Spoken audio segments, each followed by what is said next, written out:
दोस्तों, आप लोगों ने श्रीमद् भागवत कथा को सुना होगा। दोस्तों, श्रीमद् भागवत कथा के अंत में एक कथा आती है जिसमें ये बताया जाता है कि महाराज परीक्षित ने कथा क्यों सुनी थी। वो इसलिए कि उनको श्राप था कि 7वें दिन तक्षक डस लेगा और उनकी मृत्यु हो जाएगी। दोस्तों, जब आपने कथा सुनी होगी तो कथावाचक लोग अधिकतर यही बताते हैं कि 7वें दिन तक्षक ने परीक्षित को डस लिया और परीक्षित की मृत्यु हो गई। दोस्तों, केवल अब विचार करने की बात है, महाराज परीक्षित ने कथा को क्यों सुना था? क्योंकि उनको 7 दिन का श्राप लगा हुआ था कि तुम्हें एक तक्षक डस लेगा, 7वें दिन तुम्हारी मृत्यु हो जाएगी। इसलिए उन्होंने श्रीमद् भागवत कथा को सुना था।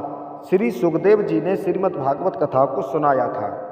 और फिर भी दोस्तों, कथावाचक लोग यही बताते हैं कि परीक्षित ने कथा तो सुनी, अंत में वह तक्षक जिंदा हो करके 7वें दिन परीक्षित को डस लेता है और परीक्षित की मृत्यु हो जाती है। तो दोस्तों, केवल यही विचार करने की बात है।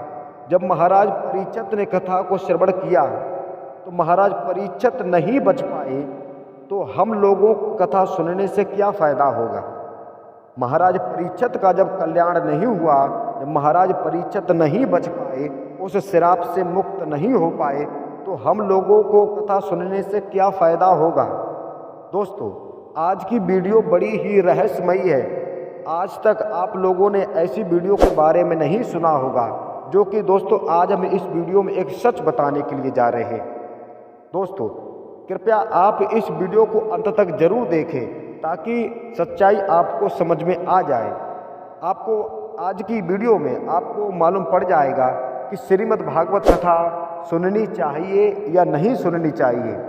दोस्तों, केवल महाराज परीक्षित कथा सुनकर के नहीं बच पाए और उनको सर्प ने डस लिया, उनकी मृत्यु हो गई, तो ऐसे लगता है कि कथा श्रीमद् भागवत हम लोगों को नहीं सुननी चाहिए। क्योंकि जब परीक्षित का कल्याण नहीं हो पाया तो हमारा आपका कैसे हो सकता है? क्योंकि परीक्षित ने तो बड़े ध्यान से कथा को श्रवण किया था और आज के श्रोता तो अलग अलग प्रकार के होते हैं। दोस्तों, अब आइए बताते हैं कि इसके पीछे का जो रहस्य है आपको बताते हैं। कि हम आपको पहले बता देते हैं कि महाराज परीक्षित को सर्प ने नहीं डसा था। दोस्तों, कथावाचक लोग बता देते हैं कि परीक्षित को सर्प ने डस लिया था, उनकी मृत्यु हो गई थी। तो आपको बता दें कि महाराज परीक्षित को सर्प ने नहीं डसा था। ये दोस्तों सच है। केवल आप इस वीडियो को पूरा देखेंगे तो आपको स्वयं मालूम पड़ जाएगा। दोस्तों, महाराज परीक्षित को श्राप लगा हुआ था क्योंकि उन्होंने एक ऋषि का अपमान किया था, जो कि शमीक ऋषि थे। जब परीक्षित के ऊपर कलयुग सवार हो गया था तो शमीक ऋषि को प्यास लगी, तो आगे जा रहे थे।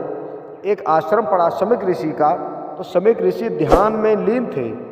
तो उन्होंने महाराज परीक्षित के सिर पर कलयुग सवार था, तो महाराज परीक्षित ने ऋषि को देखा तो मन में उनके उल्टे विचार आए कि हमें देख करके इस महात्मा ने नेत्र बंद कर लिए।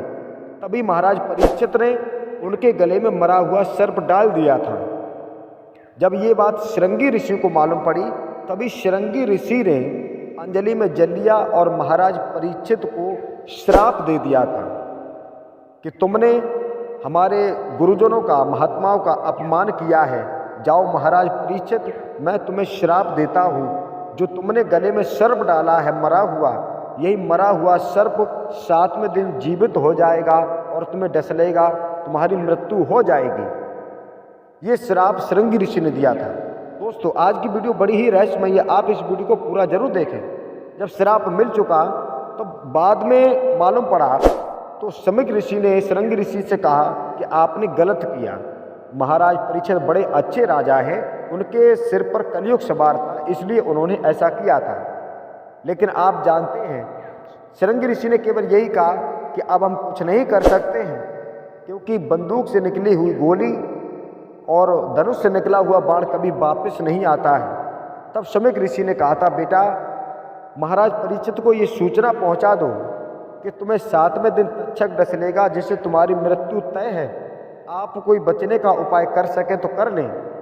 तब सूचना पहुंचाई गई, तभी महाराज परीक्षित ने राजपाट छोड़ करके एक महात्माओं का रूप धारण किया और नैमिषारण्य क्षेत्र में पहुँचे, जहाँ पर श्री सुखदेव जी पहुँच गए थे। तब श्री सुखदेव जी ने कथा केवल परीक्षित को विशेष तौर पर सुनाई थी, क्योंकि उनको श्राप लगा हुआ था। दोस्तों, अब केवल श्री सुखदेव जी परीक्षित से केवल यही कहते थे कि अगर आपकी कथा समझ में नहीं आए तो हमसे पूछ लेना, वरना आपका कल्याण नहीं हो पाएगा। परीक्षित जी ने बड़े ध्यान से कथा को सुना था, और जब कथा संपूर्ण हो गई तो प्रमाण मिलता है कि उनका शरीर पूरा वज्र का हो गया था, यानी एक पत्थर के समान हो गया था, और उनको ये ज्ञात हो गया था कि ये संसार नाशवान है, जिसने जन्म लिया है उसे एक दिन तो मरना ही है। जब दोस्तों वह तक्षक श्राप के मुताबिक तक्षक जिंदा हुआ, परीक्षित के पास जिस समय पहुंचा था तो एक फूल के माध्यम से उनके भवन में पहुंचा।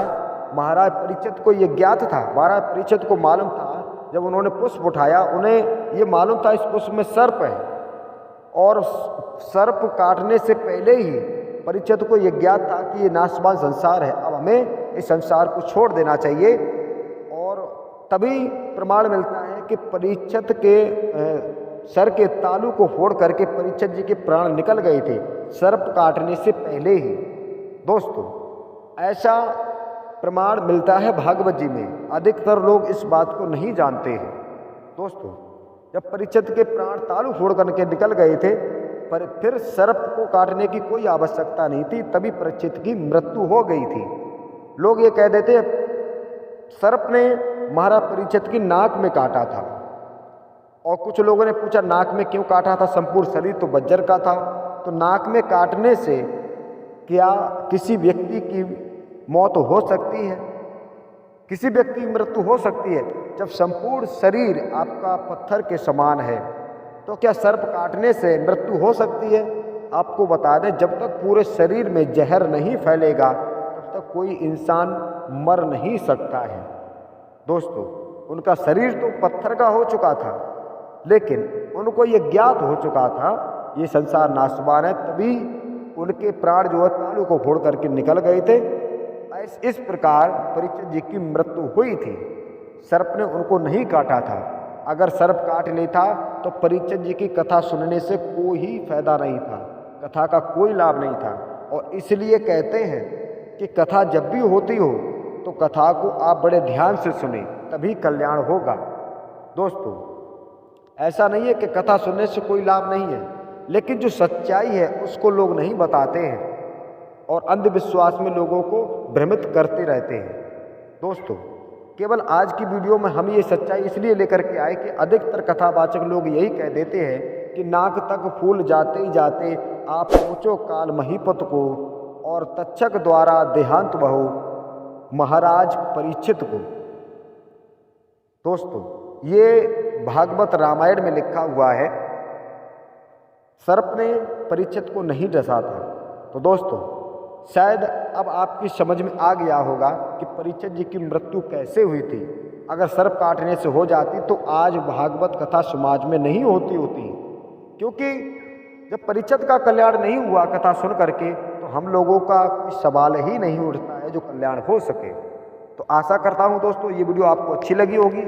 अगर वीडियो अच्छी लगी हो तो वीडियो को दोस्तों अभी लाइक जरूर करें और चैनल को भी सब्सक्राइब कर लें। ऐसी नई से नई ज्ञानवर्धक वीडियो का नोटिफिकेशन आपको मिलता रहेगा। चलिए दोस्तों, मिलेंगे कल एक नई वीडियो के साथ। तब तक जय श्री कृष्ण।